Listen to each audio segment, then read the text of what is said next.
정부가 창조경제 구현을 위한 사업 가운데 하나로 창조 비타민 프로젝트를 추진해 오고 있는데요. 그래서 오늘 과학 논평에서는 창조 비타민 프로젝트에 대해서 자세히 알아보겠습니다. 한양대학교 과학기술정책학과 김상선 교수와 함께합니다. 어서 오십시오. 안녕하세요. 네, 창조 비타민 프로젝트 이름이 굉장히 상큼한데요. 어떤 겁니까 이게? 네, 혹시 두 분은 비타민 드시나요? 저는 네, 종종 네, 먹죠. 저도 비타민을 뭐 왜 드세요? 잠도 깨는 것 같고 뭔가 좀 몸에 좋은 개운해지는 것 것 같고 뭔가 좋은 것 좋아지는 같아요. 것 같고. 네. 예. 잘 아시다시피 이제 비타민은 그 생명을 의미하는 비타하고 유기화합물을 의미하는 아민이 결합된 합성어인데요. 네. 유기화합물 중에 하나입니다. 그래서 보통 동물체의 주 영양소가 아니면서도 미량으로도 동물의 어떤 발육과 영양을 유지하는 데 굉장히 중요한 역할을 하지요. 그렇죠. 보통 이제 비타민이 제대로 생성되지 않을 때에는 여러 가지 그 결핍 현상이 나타나고 있죠. 예를 들어서 우리 학교 다닐 때 배웠던 것처럼 뭐 A는 야맹증, B는 이 각기병, C는 또 괴혈병, 또 D가 뭐죠? D가 이제 구루병이라고 그래가지고 뭐 다리가 휘는 거라든가 네, 그렇죠. 네. 뭐 이런 것들이 이렇게 있지요. 네. 그래서 우리 몸에 굉장히 중요한 역할을 하는데요.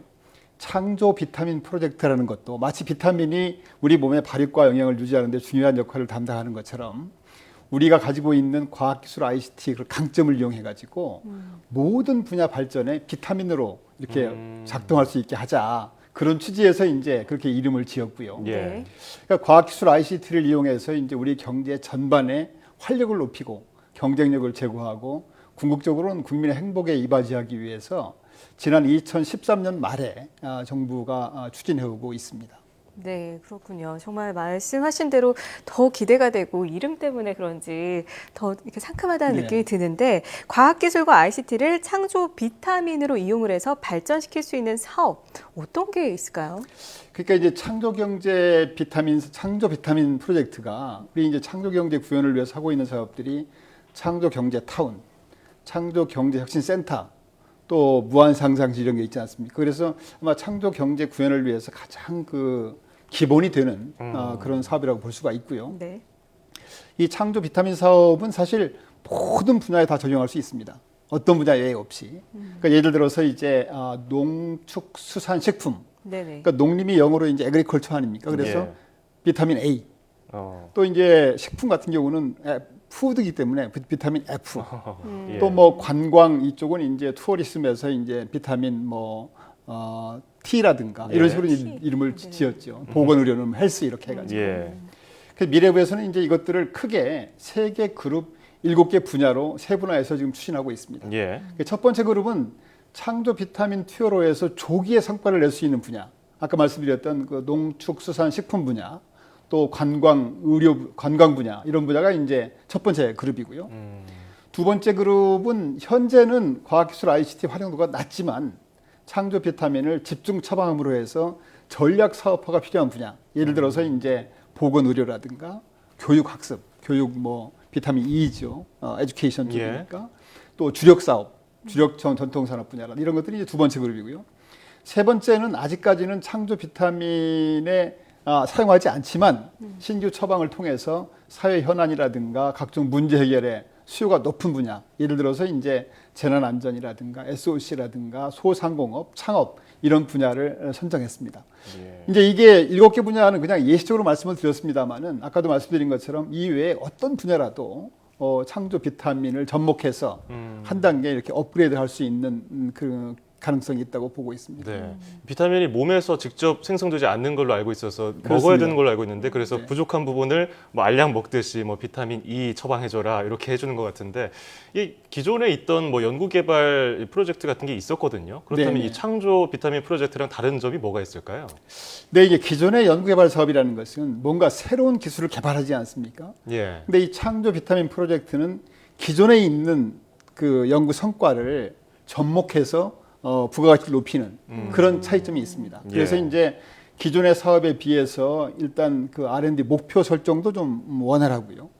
또 단기간 내에 성과를 낼 수 있는 그런 장점이 있습니다. 예. 네. 그래서 이 창조 비타민 프로젝트는 사실 이제 궁극적으로는 어떤 특정 기업을 위해서라기보다도 말씀드린 것처럼 그 분야 전체에 도움이 될 수 있게 하는 것입니다. 예. 그러니까 일반 R&D 사업이라는 것이 특정 기업의 경쟁력이라면 창조 비타민 사업은 그 프로젝트를 통해서 개발해서 그 분야 전체로 확산하는 그런 특징이 있다고 볼 수 있습니다.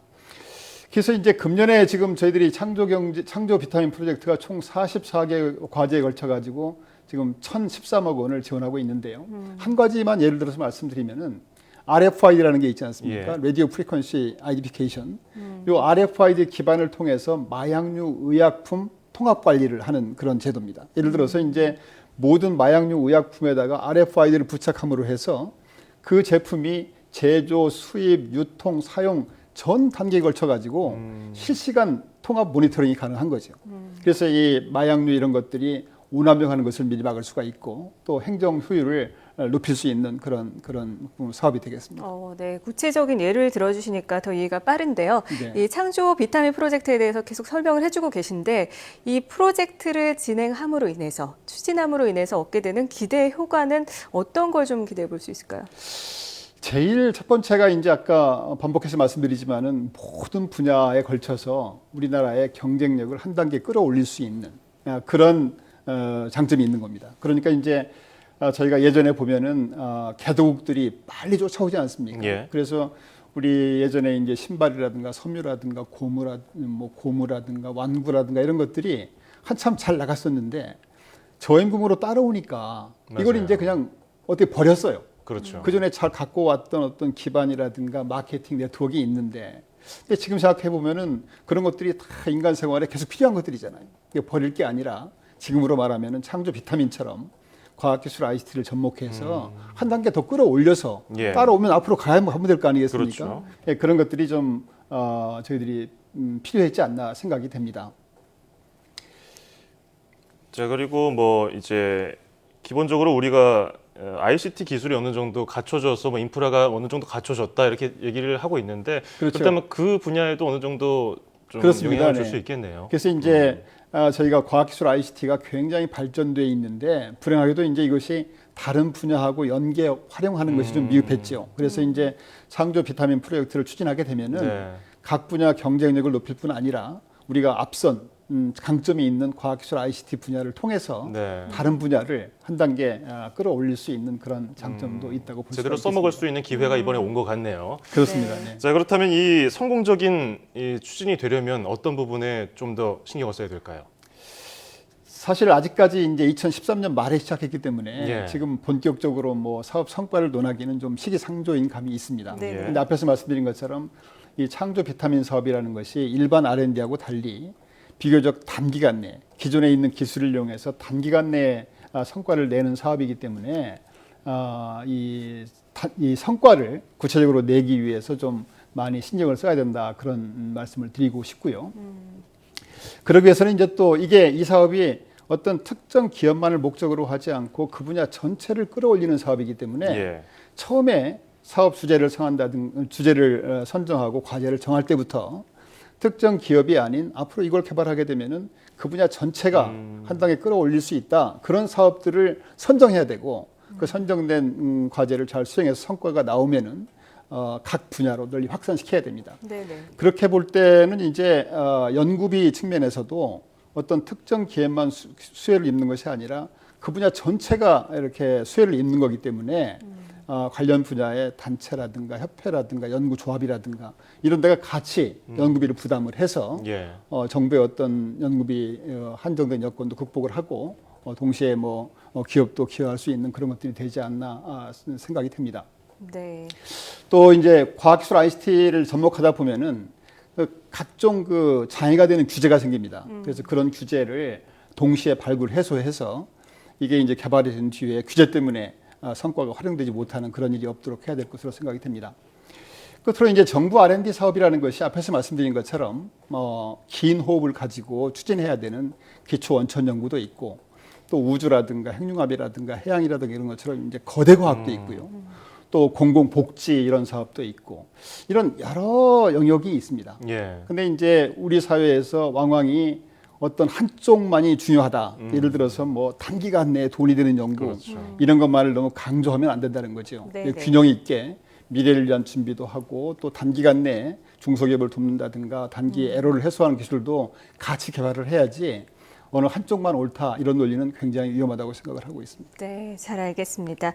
자, 오늘은 이 창조 비타민 프로젝트를 알아봤는데요. 이 창조 비타민 프로젝트가 우리 경제에 정말 경쟁력을 한 단계 높일 수 있기를, 이바지하는 데 도움이 될 수 있기를 기대해 보겠습니다. 자, 지금까지 한양대학교 김상성 교수였습니다. 고맙습니다. 감사합니다.